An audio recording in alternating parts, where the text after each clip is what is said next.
வழக்கை வாபஸ் பெற்ற ஜனநாயகன் பட நிறுவனம் பின்னணியில் இவரா?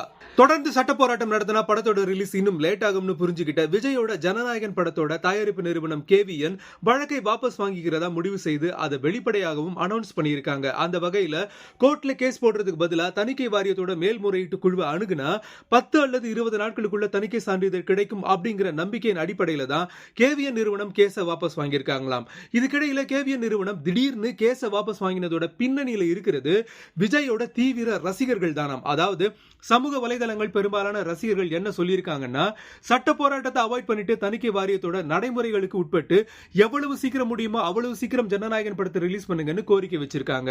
அவங்க சொல்றதுலயும் ஒரு வேல்யூபிள் பாயிண்ட் இருக்கு. அதாவது சட்டமன்ற தேர்தலுக்கு இன்னும் சில நாட்களே இருக்கிற நிலையில ஜனநாயகன் படம் தணிக்கை வாரியத்தை தாண்டி இந்திய தலைமை தேர்தல் ஆணையத்தோட கிடுக்கு பிடிக்கும் ஆளாக வேண்டியிருக்கும். ஏன்னா விஜய் ஒரு கட்சி தலைவர் ஆகிட்டதால அவரோட ஜனநாயகன் படம் தேர்தல் விதிமுறைகளுக்கு உட்பட்டு ரிலீஸ் மேலும் தள்ளி போக நிறைய வாய்ப்புகள் இருக்கு.